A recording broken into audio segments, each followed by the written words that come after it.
Welcome to Legal 123s with ByrdAdatto. Legal issues simplified through real client stories and real-world experiences.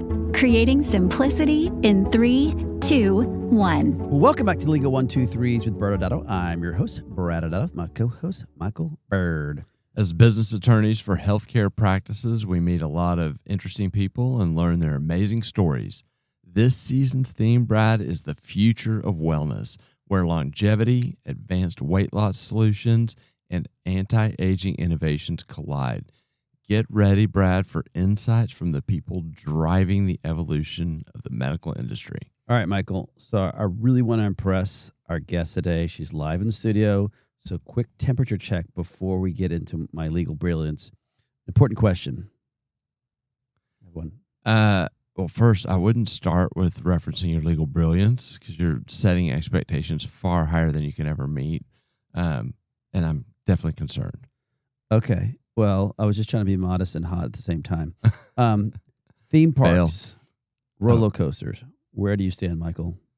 Not a big fan. Never have been. I've been to Six Flags here locally over the years and once to Disney World, as you know, and that was enough. Even though we were just recently in Orlando and I could see it from my hotel, I never ventured in. But I thought we were starting with healthcare compliance and legal brilliance. This is compliance. Yeah. It's emotional compliance. I need to know if my co-host is emotionally capable and desire for adrenaline. Well, I like adrenaline, but not theme park adrenaline. I will ride the various roller coasters. I have to say I'm finding that I don't do as well with them as I age. I don't know if it's an equilibrium thing. Not like a fine wine. Yeah. I already know the answer, but I'll ask Brad. Where do you stand? Are we talking mild enjoyment, or do you like your roller coasters like you like your Tito's? You blacking out and waking up 3 states away? First off, rude. That only happened one time. Second, for the record, I once rode the Hulk roller coaster in Universal Studios 3 times in a row. I don't think that's a flex, Brad. That's more of a cry for help. Oh. But I guess most importantly, were you in costume for the Hulk ride? Great idea, by the way. No, I was not. And it's not a cry for help. It's called commitment. The Hulk launches you from 0 to 60 faster than most physicians start asking the question, do I really need this contract in writing? Well, that's fast. Yeah. All right, listen. Globally speaking, I'm an amateur. The world's craziest roller coasters are absolutely unhinged. There's one in Abu Dhabi, which is called the Formula Rosa, goes 149 miles per hour. Okay, I'm definitely out on that one. And we talked about the Hulk. The Hulk flips you 7 times, but there's one that if you really dislike gravity in UK, that flips you 14 times. 14 times. That's more inversions than some MSO structures we've reviewed. Again, out, and you're trying way too hard to correlate roller coasters to compliance. Well, you know, like this next one then. All right, the Steel Dragon 2000 is the longest coaster in the world, and just when you think it's over, it just keeps going, kind of like your legal explanations. Or more like your analogies of roller coasters to healthcare. Okay, that did hurt a little bit. All right, here's my question, Michael. Thrill rider guy, or are you the guy that holds the backpack and I'll watch? I think I answered this already. I am definitely more prone to not go in the first place these days. All right, so I could probably not convince you to do the Gravity Max 90-degree tilt. This is a ride. It's the first of its kind where you have a unique situation where you're on a roller coaster, but then it tilts 90 degrees to align with the vertical track and then drops you on 114 feet, reaching speeds of almost 60 miles per hour. Okay, I'm out again, but I am about to agree to a ride if you'll just stop. And does this have anything to do with today's guest? I think it might. For our studio guest, Amy, might be a little bit of an adrenaline junkie, so maybe after you introduce her, I can ask her some questions. Okay, all right. Joining us today is Amy Anderson, longtime friend and colleague. She's a national speaker. We've shared the podium with her multiple times, including just recently, last week. She is the founder of ACG Practice Partners, and she is one of the lucky few who found her calling at a young age of 18 when she started working part-time in a plastic surgeon's office as a pre-med student. In the 20 plus years since then, Amy has worn virtually every hat at a medical practice. She intimately understands what it takes to run a practice, is often referred to as the surgeon whisperer, and Amy has earned an MBA and BS from Indiana University, and perhaps, at least for today's purposes, most importantly, third-time guest on our show. Welcome. That's right. Thanks so much for having me. All right, Amy. Now I'm hitting you with the hard questions here. Bring it. There's a rumor that you like to ride roller coasters. And if that is true, what is the wildest one you've ever ridden? Ooh, the wildest one ever. That's a good question. I am an adrenaline junkie. I will ride every roller coaster at least once. There is a theme park in Sandusky, Ohio, known as Cedar Point, that at least for a period of time was known as like the roller coaster capital of the world. And was there this last summer, and there was one much like the one you described where the car goes out, tilts 90 degrees, and you suspend there before it releases you onto the track. And that was pretty nerve-wracking, but a ton of fun. Nice. Okay, well, I'll have to keep both of you in check because we do keep y'all off the roller coaster talk, off the track, so to speak. Let's get into it. I'd love for you to introduce your practice to the audience. Talk a little bit about ACG Practice Partners. Yeah, so we are a consulting and training firm that works exclusively with aesthetic practices. We help practices streamline operations, boost profitability, and develop high-performing teams. So what does that really mean? It's the people and the processes that make your practice profitable. How about that for alliteration? Love it. That's awesome. All right. So as you heard in the beginning, this season, our theme is we're focusing on the future of wellness. And that is going to include, for audience members, longevity, weight loss, anti-aging. So Amy, discuss the impact wellness is having on the typical medical practice that you're working with on the operational side.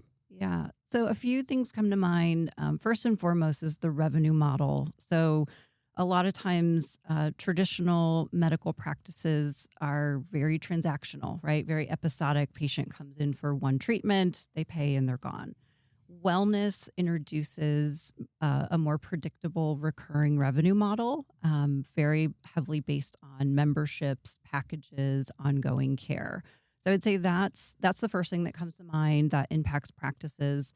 The next thing is provider utilization and who's actually performing these services. A lot of wellness services are typically lower acuity, more frequent, and can be more delegatable. And so, we want to look at who is actually delivering those services. I like to talk about using staff and providers at the top of their license. So, if a nurse or even a medical assistant can administer an injection, I don't want the physician to do it. So we really have to look at what our provider schedules are comprised of and make sure that our higher level providers don't get filled with those maybe lower profitable procedures that can be delegated to someone else on the team. And then probably the third thing that's really changing how healthcare is delivered is just the whole patient journey. Again, it's no longer just that single episode of care. It truly is an ongoing relationship. And wellness, of course, is rooted in long-term care plans that are going to have some impact and outcomes. So operationally, we have to look at that differently. How do we follow up with patients? How do we keep them in the practice? Usually it means some new technology like a CRM to really drive communication, to make payment easy and improve how, the level of accessibility, how easy it is to schedule and get into the practice. So those are some of the top three things that come to mind. Are you noticing, I know we share a lot, you have a lot of surgeon practices where they have a heavy surgical focus. Are you noticing those practices delving into the wellness world?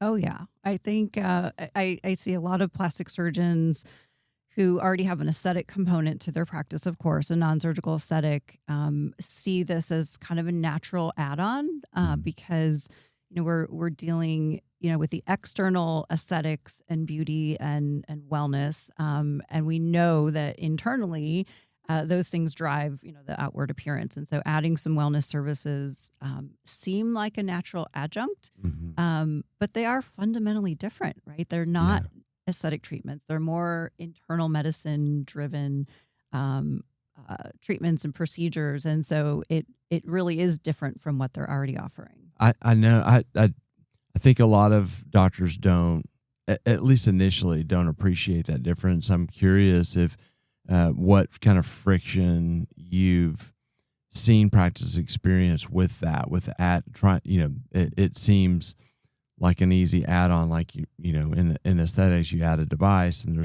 there's some steps that go to that. But this does seem like it would have some added layers of potential friction incorporating that into the practice.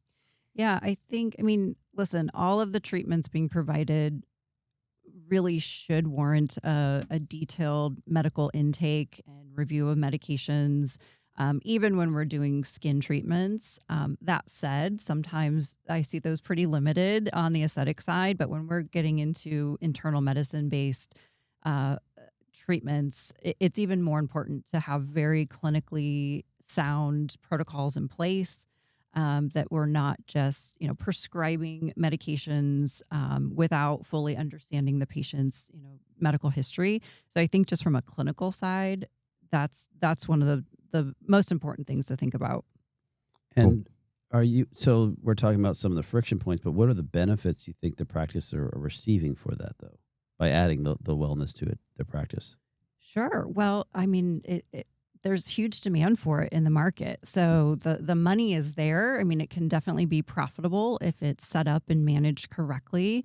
The other part of it is it helps build patient retention. So we want to get away from services that are so highly commoditized that people are shopping based on price. And so if you can be their wellness home, so to speak, and help them with everything from weight loss to skincare to injectables, it keeps them stickier to the practice and coming back for more services rather than shopping around and going to competitors who might have better pricing on one treatment. With the plastic surgeons you work with, are you seeing one type of wellness service over the other, or obviously you represent practices all across the country, so you're like, oh no, most of them are handling this type over this type. What are you seeing? Is there a number one pick that's coming, like a patient's coming in and this is what they want? Probably the top pick would be weight loss. I think that is just sweeping the country, and almost it seems like anyone and everyone is now offering weight loss medications. So that would be the top one. I do also have a lot of surgeons that are adding hyperbaric to their practice because there is a lot of clinical data on post-op surgical healing. And so that aligns with what they're already doing on the surgical side. And then, of course, there's other health benefits just, on the wellness side to do hyperbaric treatment. So those would be the top two. Fascinating. So one of the questions I was thinking about incorporating wellness stuff, I've been on panels with you, and when you're talking about, traditional aesthetic services, medical spa setting, one of the things that you help with is you're looking at kind of, the time utilization by the different providers, and, is kind of, you use the term top of license, but also, what's the highest and best use of their time? If they're doing a treatment that takes an hour and a half, is that going to, sabotage some other activities or services that could be provided? How do you see wellness kind of fitting in with that from that standpoint? So first, I think it starts with understanding the services being offered and what the profit margin is on each service. And if you don't already know that in your practice, we need to stop and figure that out. And this isn't rocket science. It doesn't need to be a super complex calculation, but knowing for each service you offer, what are your hard costs, your cost of goods, as well as your provider time cost that goes into delivering that. And so then we want to balance the schedule so that it makes sense, again, that we don't have our most highly compensated provider doing the lowest profitable treatments. And so we build the schedule, we build a template in a way that protects time for those higher profit generating treatments. And then we allow the lower ones to maybe fill in the gaps, or we indicate which provider schedule they should go on. So we're also seeing, the wellness industry that had existed well before, the weight loss craze, and it is now, we're 3-4+ years into this now. And as plastic surgeons start adding in this to their practices, what are some spots in which they're kind of blind to, either from operational or financial perspective, that you think they need to be careful about as they add these to their practices? Yeah. I think making the decision to add wellness services is more than adding a few more services to your menu. It's really a strategic decision to add an entire service line to your business. And it needs to be treated at that level of significance, that it's not, okay, let's order some medications and order a few more things and then put some prices on it and we move forward. We want to have an actual strategy. So looking at everything with, what are we going to price it? How are we packaging it? What makes sense there? Training our team members and training them for sure clinically, but as well as, your admin team and your front office team. Like, how do we talk about it confidently? How do we sell it? Because at the end of the day, this is sales. And so, making sure the entire team is educated on the services, how to sell it. And then I often think of like the EHR and the CRM setup. So we do this with a lot of practices. We'll help them improve or update their EHR, everything from the schedule templates that we've talked about. We need new appointment types often. We need to get the new pricing entered in there, the documentation templates to be built out so that we can appropriately document the services, consent forms, all this fun stuff that you guys help practices with. We've got to get it into the system. So it's so much more than just the decision to do it. And so not to say it has to be overly complicated, but we've got to really think through that full strategy. And then how many patients do we need for this to become profitable for the business? And then the final thing I would say, and I would say this with any service, just adding it doesn't mean people just start flooding in. Mm-hmm. So what is the marketing plan for it? You could have the best and the greatest providers and treatments available, but if nobody knows you have it, surprise, they're not going to show up. And so having a very intentional plan to communicate this, whether it's social media, of course, updating your website, internal communication to your patient base, but thinking through what it's going to take to actually fill the schedule with those patients. So it doesn't sound as easy as flipping on a light switch and all of a sudden that you have this weight loss drug in your place. I wish it was as easy. So go ahead. No. I was going to say the follow-up of that is then you're talking about all these different changes they have to make. Have you seen that because they're adding a weight loss to it, they're actually having to hire new personnel to come in? And going back to your equations, does it financially make sense because they don't have the team in place to help kind of manage that? Right. Yes. And that's a little bit of a dance to say, when is it the right time? Are these services that we can absorb with our current staffing? And at what point do we need to add more? And sometimes that team member is clinical, and sometimes it's more front office, admin focused, to work on the leads coming in, to work on making sure patients who have those treatment plans are coming back. There's a lot of recall that happens. Again, these are recurring services. And so yes, the staffing, at some point, you're going to have to add some team members in order to make this effective. I think Brad's going to be really impressed with me. I have a detail question. He knows I don't live in the details. Yeah. So let's talk about weight loss. And we get the detail questions as it relates to compliance. And it's just the delivery of GLP-1s. And so what's unique about this compared to a lot of the other services is that it's a prescription of a drug, right? Like there are some practices that do it the easy way where they add weight loss, but they issue a prescription and the patient goes and fills it at a pharmacy and they self-inject, and then there's some sort of, follow-up process that the practice has to monitor the patient. We get into calls. I had 2 of them yesterday where it's more integrated and the practice has the product, and I don't want to get into all the, distribution potential laws and the pharmacy laws that can come into play, but I'm just curious, even from an operational standpoint, what have you seen that works and doesn't work as far as kind of best way to integrate that into the practice?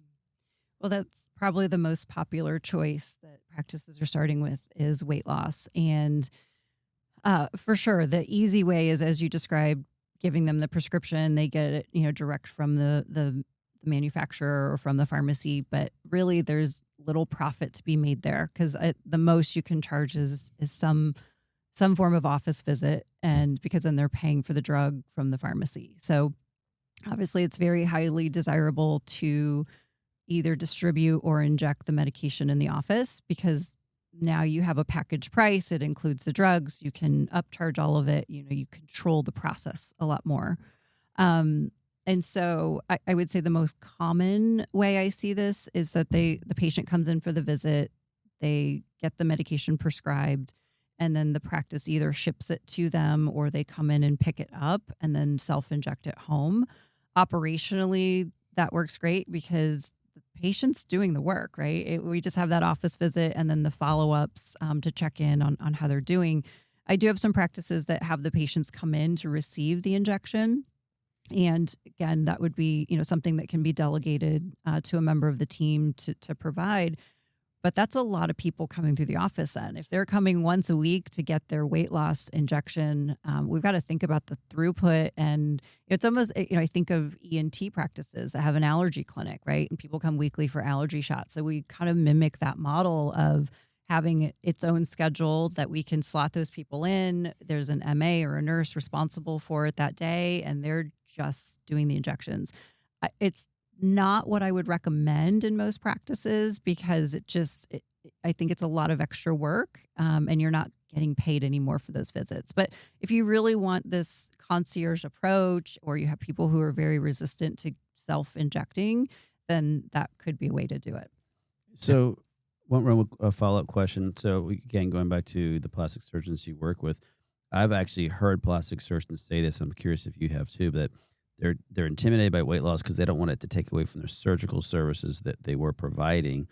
What do you, if one of our audience members is trying to think about, well, this could take money on my surgery side, what's your answer to them about weight loss and its potential for their clinic? Yeah. Well, I would tell the surgeon they don't have to be the one seeing those patients and managing that care. So a lot of times it'll be a nurse practitioner or a PA who's very interested in this, and they can really be that provider who's running that program so that it's not taking away from the surgeon's time. I've had a couple surgeons, and I commend them for this, that they've brought in a medical director who's an internist, because they say, listen, I'm a surgeon. I don't really know anything about this. And so they'll bring in somebody else to oversee that, which I think is smart to do. And, a benefit can be those patients who are seeking plastic surgery but maybe don't meet your BMI requirement, but now you have something to offer. You're not just turning them away. We say, well, let's have you see our NP and we can talk about weight loss options. And when you get down to your goal weight, then we can revisit the surgical discussion. So I think it goes hand in hand. I think it makes a lot of sense in a practice, if you're interested in that. But every service we offer, it can be a distraction, right? Like, it's not always the right thing just to do more. And so we want to be intentional and make sure that makes sense. If you're a facial plastic surgeon, maybe the weight loss makes sense, maybe it doesn't. If you're primarily doing breast and body surgery, it actually aligns very well into the practice. So really thinking about overall, what is your brand? What is your focus? And then does that make sense in what you're already offering? So I have one last question. Okay, Michael's allowing me, audience members, and I don't think you're going to like this one. I'm going to make you look into the future. Oh, boy. And so with your plastic surgery practices, what do you think wellness will be like for them over the next 5 years? For plastic surgery specifically. Yeah. Yeah. Okay. I think I see more of them offering wellness services. I think this is a rapidly expanding market. I think there's demand for it. I think it does align well with aesthetic treatments. And so it's, we're already giving people quotes. We're already collecting at the time of service, right? It fits the business model of kind of retail-based medicine. And I think as the patient population is more interested in overall longevity and anti-aging, and we know that these things start from the inside out, it aligns well. So I think we'll see more plastic surgeons offering it. And I think it can be a good thing. I think it can be another recurring revenue stream, that passive revenue stream that surgeons are often looking for, so they don't have to just spend more time in the OR to generate revenue, that these can be services provided while they're operating, while they're on vacation, wherever they are. Well, it also sounds like you have an opinion in general on wellness, because you're so just in general, where you also think, will wellness be in the next 5 years? It's exploding. I think, I look at the trajectory of non-surgical aesthetics and how much that has increased over the last 5 to 10 years. That, 10 years ago, getting neurotoxin, you didn't really talk about it. And now it's like, I say, it's like getting your nails done or getting your hair done. Like, we all do it. And I think wellness is on that same path, and actually has maybe less of the stigma of some of the aesthetic treatments. Like, of course, we all support each other wanting to be healthier and increase our wellness and longevity. So I think we're going to normalize it. I see the rise in functional medicine, which is, very interrelated here. And so I would say, choosing to not do it is okay, but don't be ignorant of what's happening, because the demand is there for it. Right. Time flew by once again. Thank you so much for joining us on the Legal 1-2-3s with ByrdAdatto. We are grateful for you, and that you're in studio for the third time. And we'll go to break, and after that, Brad and I'll do a quick legal wrap up. Thanks for having me. Many business owners use legal counsel as a last resort rather than as a proactive tool that can further their success. Why?